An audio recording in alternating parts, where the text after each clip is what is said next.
Awesome. Welcome Web3 Sales Gym. Welcome everybody who is interested in Web3 growth and growing Web3 business. Today we'll be speaking with Jeff, who is building Loop Crypto right now, and Jeff has a great history of bootstrapping different businesses. I wanted to chat with him to learn more about that topic, and here you go. Jeff, do you want to add anything before the start? Yeah, first of all, thanks for having me, Nicolai. I appreciate the opportunity to come on and just to kind of build on the introduction. So I'm currently at Loop Crypto. We're building payments infrastructure for Web3 companies, and my background's in worked in a variety of different startups and kind of sales and operations roles. So excited to talk to you today. Awesome. Welcome to the show. So jumping straight into the water, how does anyone acquire first couple of customers, especially like in our industry, anything specifically that you found in our industry comparing to others?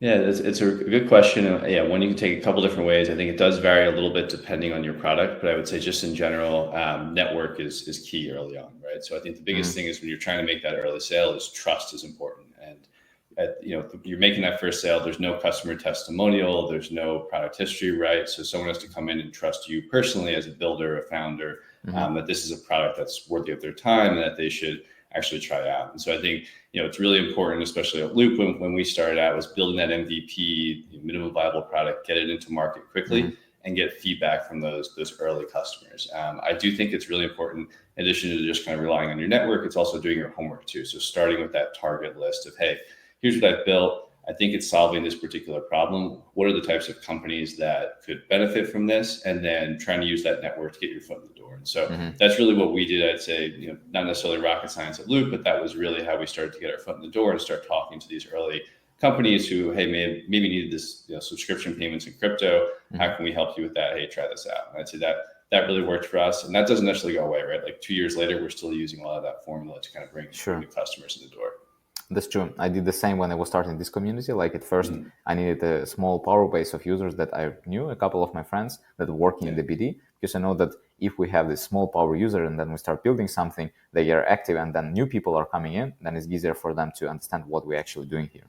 Exactly. Yeah. Yeah, that's amazing tip. So folks, if you had this blocker in your mind, here you go, no blocker, just build your network, have friends, and then get your friends to use the product, get the testimonials for them, and then go and get more customers, which is the question. This is the second question. So how do you grow from the point where you already have few people that will be using the product, you have few customers. So how do you grow that number? How do you scale it?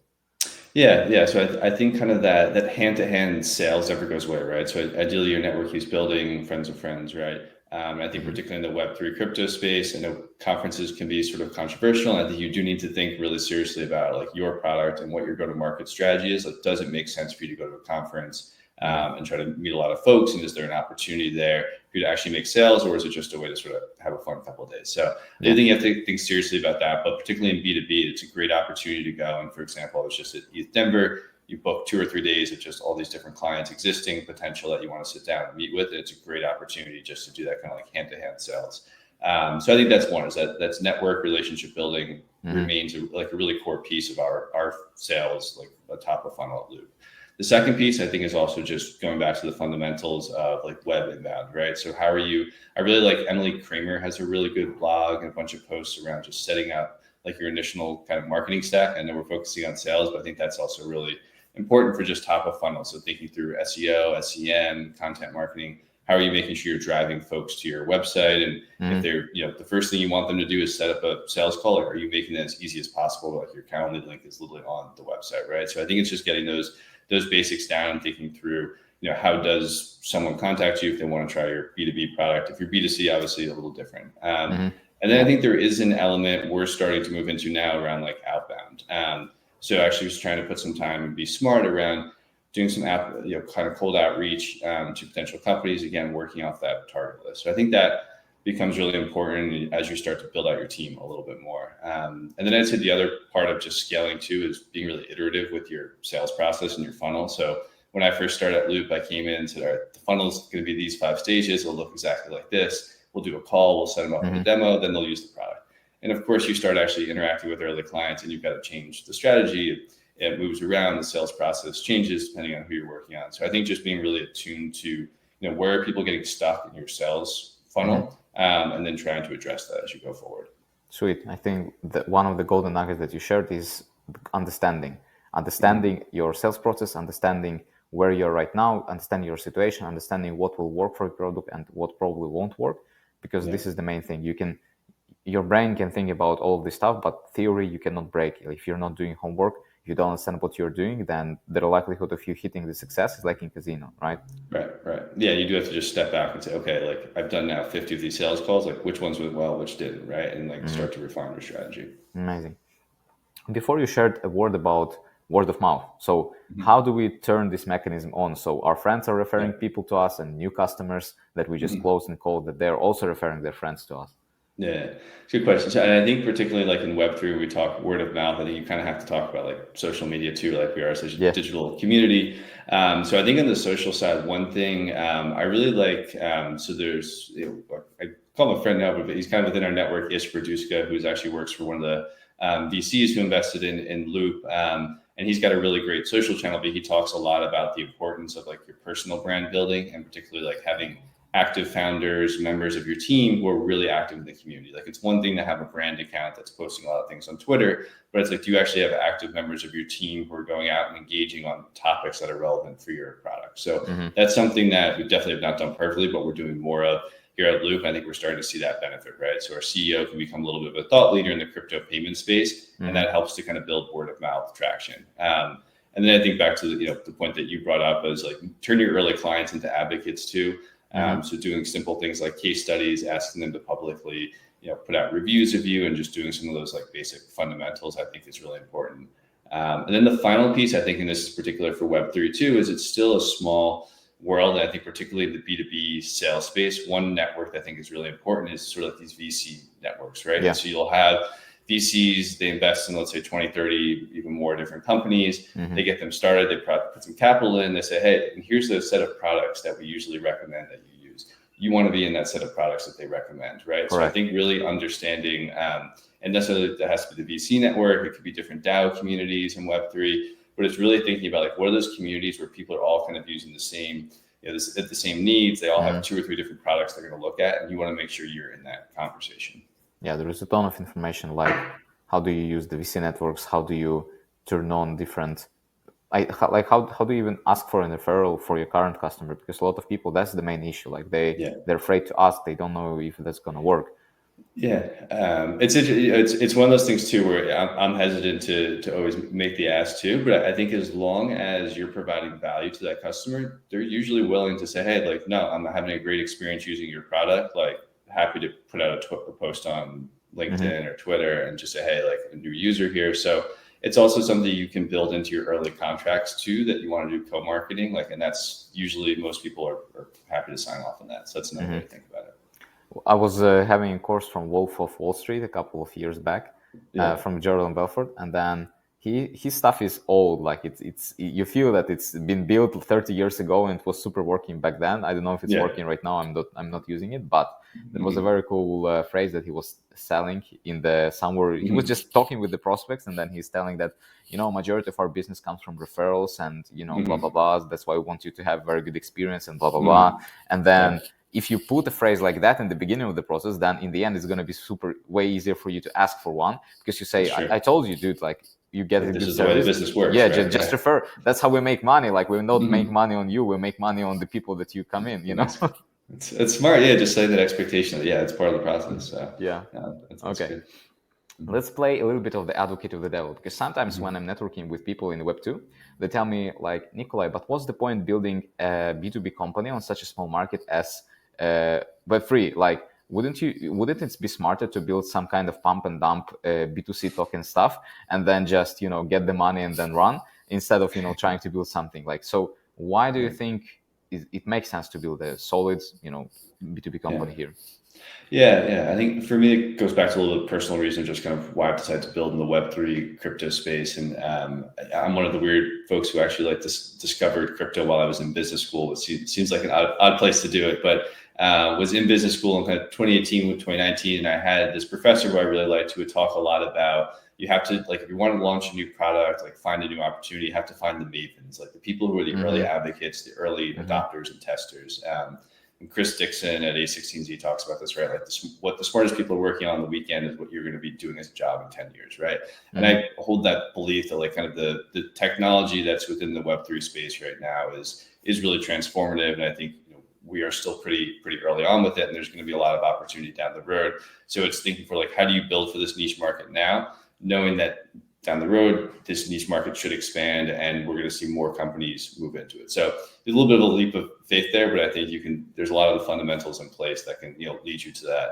And there's a good story. I think we talk a lot about the story of Stripe at Loop, right? Where they have the sort of the lore there. And Paul Graham talks about this in like his blog post, like do things that don't scale. He talks about Stripe was just like insanely focused on building a payments product for a lot of really tiny startups that worked really well. And that seems kind of weird at the time, but of course, like when one of those startups becomes Lyft or some other massive company, it works out really well, right? So I do think that you should kind of find that product market fit. It is important to build something for a niche, and then you're really betting on that niche community growing over time. And I think that's an amazing response. When I'm going to, I will rethink my own one when I'm speaking with, the different people on Web2, because it's a great, I never heard about that quote from Chris Dixon, but it actually makes a lot of sense for me right now. That's a very good food for thoughts. All right. So in Web3, we having a lot of startups. A lot of startups work. A lot of startups don't work. How do you know that it's the right time to pivot and start doing something new, or maybe change your approach? Because everybody deals with challenges. What is the moment when you understand that the challenge that you're dealing right now is actually the burden, and you need to pivot and change something, and not trying to pursue and overcoming this challenge? Yeah, I think this is one of the hardest things in startup life, because I think you get so invested in this product that you're building, right? And it's very hard to say, hey, maybe it's not the right thing. Let me change course. So I wish I had like the magic answer to this one. In general, I'd say it's all about like getting that customer feedback as you're going early on. So are you doing like feedback sessions with your early clients? Are you continuing to do like discovery calls with even someone who's not using your product, but just sort of in the industry or has this potential problem? And so I think really just like compiling that data and those feedback from those other clients is important. Our CEO at Loop likes to talk about like, are we feeling the pull of the market? So it's a little bit of a gut feel, but then it's also really backing it up with the data of, hey, we've done 10, 15 of these in-depth, customer sessions, and it seems like this is the problem or it's not, right? And I think a lot of sales folks like to talk about like, are you selling a vitamin or a painkiller, right? So like vitamin is sort of more of a nice to have, but really you want to be selling the painkiller, right? Like what's the thing that like they can't live without? And I think always like trying to keep that mindset of it's like, hey, someone's using this because like they have to use it. It's really solving something that's critical for their business. And if that's not the case, like you kind of need to take a hard look at what you're doing. Awesome. Another golden nugget: sell painkillers instead of vitamins. Yeah, I stole that from someone else at business school. But no worries, but still, that's how we exchange knowledge, Yeah, exactly. And I'll share it with you too. He's got a lot of like good content online too. Craig Wortman, so he's a good one to share as well. Amazing. Would love like any links that you want to share, like from people that you have been reading and you think that folks will, have a lot of value from reading that. Just send me the links and I'll include them in the video description. And now, Jeff, let's jump into 5 blitz questions to you, so we know more about you and more personality. So if you could only on-ramp or you could only off-ramp from crypto or to crypto, which one would you choose? I mean, we're recording this in mid-March, so I have to say off-ramp, or sorry, on-ramp, given where the market is. But it's a serious side of the question. We do need good on and off ramps, because I'm a payments guy, right? So I want it to be as fluid as possible. But yeah, general on ramp. Exactly, that's your business. Okay. Would you prefer to do only high ticket sales or only do low ticket sales? Yeah, this is a good debate. So I fall in the camp of low ticket sales. So I think particularly as your early stage startup, you want to have your product tried out by as many companies as possible. And I like to say, don't get eaten by the whale. I've had this experience like another startup where you land a massive enterprise customer, which is phenomenal. It looks great, but then they're like 95% of your client base and your revenue. And so whatever they want, you have to build, right? Exactly. And it takes you away from like building a core, like other core features of your product, because you're doing a lot of bespoke development over here. So that's my kind of 2 cents on that. Awesome. That's an amazing insight. Like I also never thought about that. Okay. What was your favorite Web3 event? Yeah, so this one, I'm going to go with actually a local event in New York. So Yeah, that not one of works. the not one of the big name conferences, but there's this group. It's a co-working space in New York called Station 3, Mm-hmm. started by this guy Bob Lucas, and they've just done a really good job of building community. So it's a space where like Web3 companies as well as like artists kind of working in the NFT generative art space can come and work. And they do a Wednesday night. They call it like the mainnet Wednesday night. So they do kind of a recap of the week. They'll chat about what's going on, do a little art take. So it's a really good community. I haven't had a chance to go in the last couple of weeks, but in general, I think it's nice when you've got like those local communities. You get to really know people that way. Shout out to them then. Yeah. Okay, so are you for or against the fake it till you make it culture for bootstrapping? Yes. Good question. I'm generally against it, to be honest with you. I think I'm all about like putting your MVP in the market, be agile, test things, break things, but like to an extent, right? And I think in general, it's particularly on the sales side, like you generally, you want to under promise, over deliver. And that's kind of the mentality I tend to take. Awesome. Jeff, last question. If you could give a single advice to all the new salespeople in our industry, what that would be? Yeah, I mean, I think it's maybe going back to the fundamentals that we talked about, is just like focus on problem solving, right? Like it's not your feature set. I think particularly in Web3, we all like to talk about like the really cool thing that we're building and the features, and like there's a ZK this and the ZK that, and like it's going to do all these phenomenal things. But I think it's sort of like stepping back from that. It's like, what's the use case? What's the problem we're solving? I think that's just really important for us in Web3. Awesome. Jeff, I really love the episode that we just recorded, and I hope that everybody viewing this will have as much joy from watching it as much as I have been recording and having you on the show.